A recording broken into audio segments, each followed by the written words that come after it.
and welcome back to Mariana Mas Books. My name is Mariana and today I am here with a Historathon wrap-up of the first half of the year, but I'm not going to wrap up Historathon in the sense of telling you all of the books that I have read. What I want to do is just in general talk about Historathon, some musings about the experience. Yeah, just talk about the experience in general because it's been super fun and I'm so glad I'm doing it, and I've been having realizations and stuff that I just wanted to share halfway through the year, and encourage you to join if you haven't for the rest of the year. So if you're watching the video, most likely you already know what Historathon 2023 is, but I'm going to just sum it up super quick just in case this is the first Historathon 2023 video you are watching.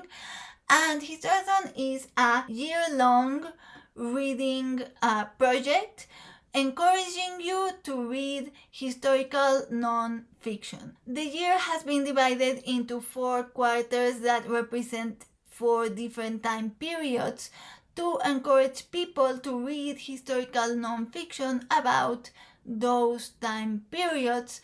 But of course, you could just join in the spirit of Historathon 2023 and just read some history during this year. If you want more details, you can check out, I'm going to link down below the playlist of the videos that I've made and the co-hosts and etc. But enough of that, and let's get on with the video. The first thing I want to talk about is my history as a history reader. When did I start reading history? Why? Etc. So just to give you a bit of a context, I never liked history in school. I know, what a controversial opinion. I'm the first person in the world to say this. I know, I think it's a very common thing to say I don't like history or I didn't like history in school, because at least when I was growing up and the way that education is taught here is very much about memorization, memorizing things. Just in general, in school, when I was growing up, it's mostly just learning facts, memorizing them, and answering them in exams. So in history, the focus was memorizing dates, memorizing names, memorizing places, and you didn't really learn history as like a fun, engaging, interesting topic that it is. So I was never into history in elementary or high school, elementary school, middle school, high school. When I was in university, I studied graphic design. So we didn't have a lot of history classes, but we did have one class that was Art History 1 and Art History 2. Art History 1 was awful, the teacher was awful, and I didn't learn anything. But then Art History 2 was excellent. I had an excellent teacher. She was so funny, and she explained art history in a way that was so interesting, and I could, to this day, my friends and me, we do impressions of her because she would talk about paintings in a very specific way, and she would like enact stuff. And I mean, just in general, I had always had an interest in art history, but that's because I took art lessons since I was young, and my teacher, who was my aunt, she had a library in her workshop, and so some classes we would just spend in the library and flip through art books and stuff. And so I had an interest in art history, and when I entered university, I was between, like, my decision was studying graphic design or art history. In the end, I decided graphic design, but again, I had always had an interest in art history, and the class of that teacher was really it consolidated my love for art history. Then I took another class with her, which was about Mesoamerican history. This was one of the electives. It wasn't necessarily about graphic design, but I took it because she was so amazing as a teacher, and I loved that class, and I fell in love with Mesoamerican history.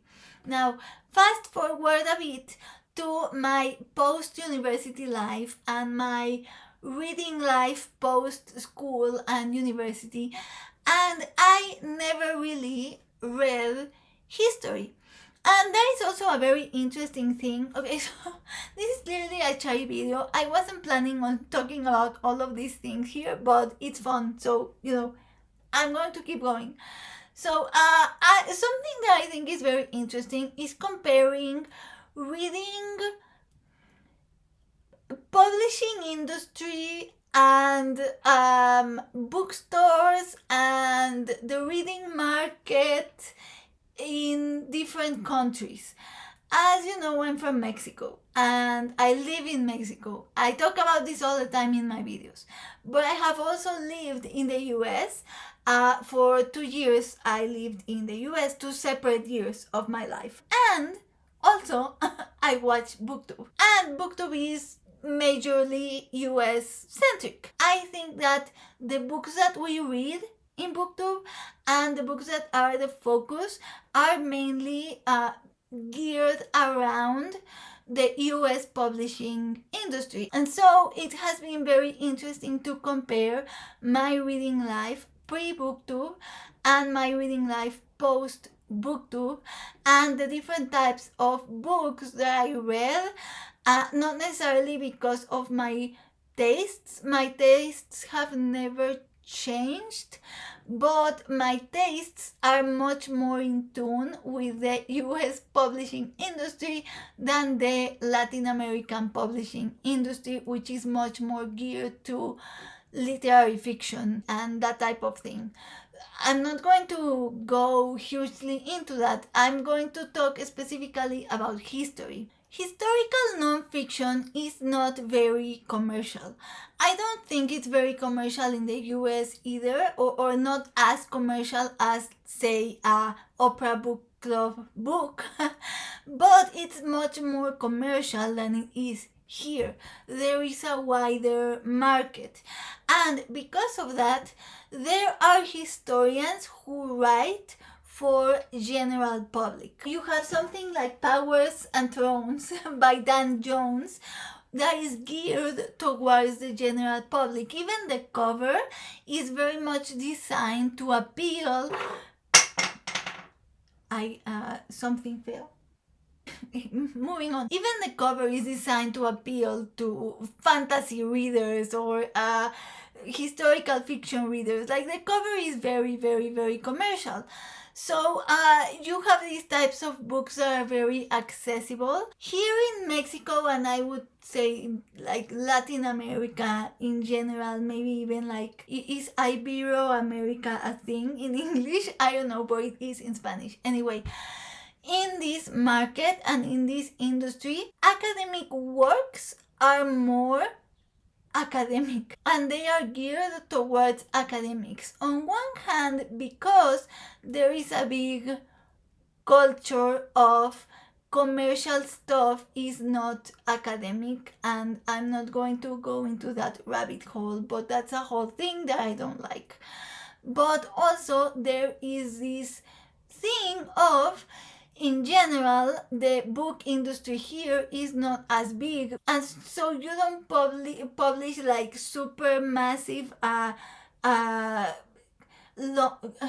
what's it called, like releases. You don't have like big non-fiction history releases. You publish mostly academic work that is done by historians for historians, or by anthropologists for anthropologists. And so if you go to a bookstore, you don't see Powers and Thrones. You see novels, you see literary fiction, you see essay, you see memoir. Bear in mind, I'm talking about pre-internet, because Bookstores now are super different than bookstores when I was growing up, when there wasn't a booktok, a TikTok, a Twitter, and such. Because now, if you go to a bookstore in Mexico, you will see the exact same titles that you see if you go to a Barnes and Noble, and that's because globalization, internet, booktok, TikTok, etc.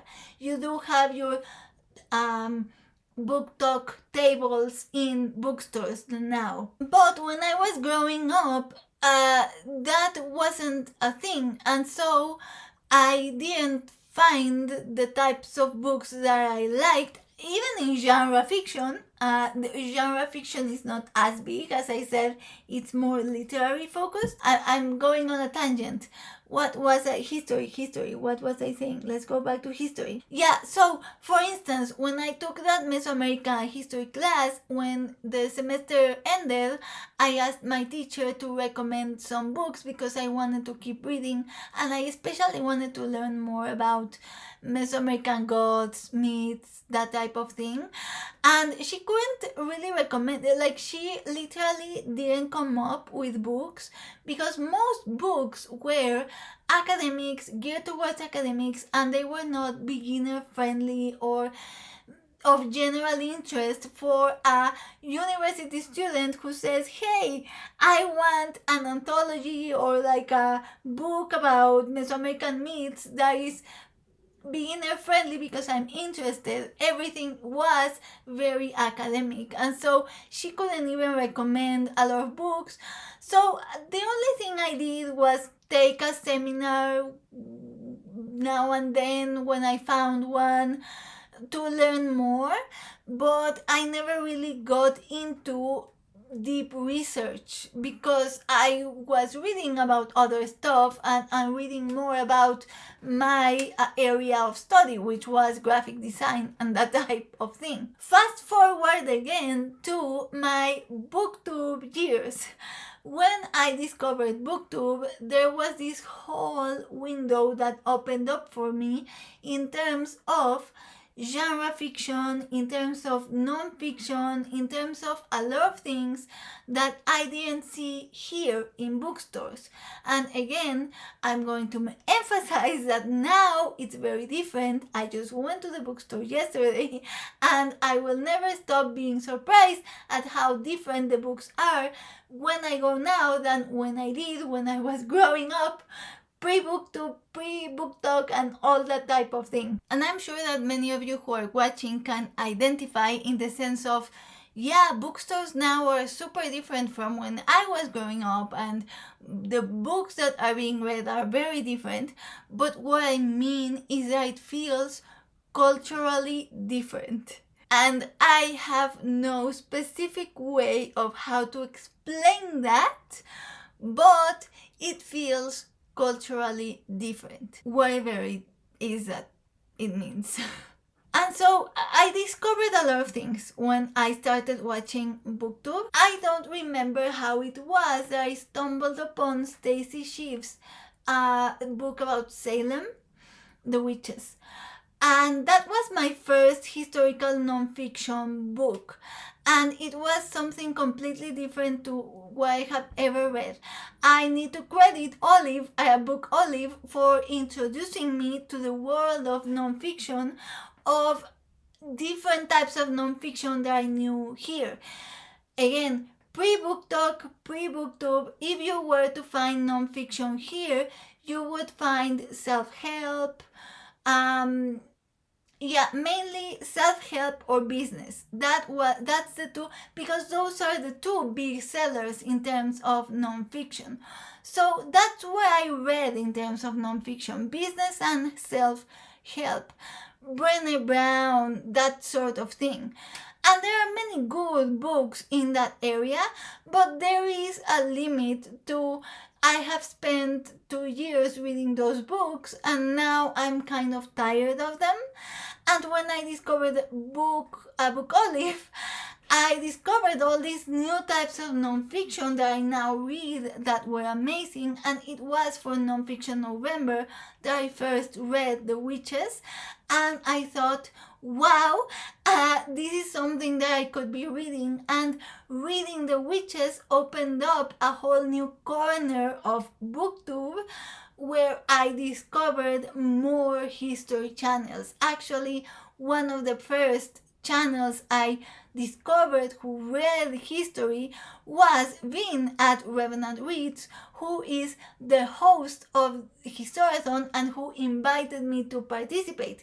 So it's very special, if you think about it, that it was Vin who invited me to participate in this, because it was him, one of the first booktubers, who introduced me more into the world of historical nonfiction.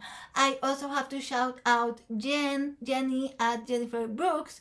She doesn't only read history, but Jenny is a historian, and when I started watching her channel, she talked a lot about Viking history, Norse history, Anglo-Saxon history. That's her area of specialty, and she recommended books about that. And she also was one of the first persons to introduce me to history. Then I started discovering channels like History Shelf, Peg's channel, that also started showing me all the different array of historical nonfiction that exists, and I started having fun reading history, and the rest is history.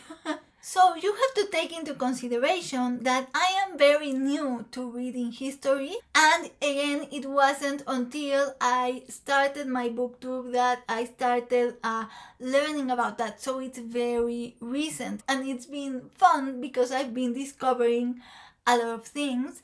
And the fun thing about Historathon has been that because it's chronological and because we have these quarters where we have been reading in different time periods, it's been super fun and super interesting connecting the dots and seeing that is how this person and this person relate, and this event and this event relate. And I can see, because we're reading chronologically, I can see the timeline of events and how one event leads to another, and that has been super interesting. Also in terms of universal history, how one event in a place impacts another event in another place, and that has been one of the most fun things about Historathon 2023 for me. Next year I'll explore more about certain topics, because point number 2 is that I have been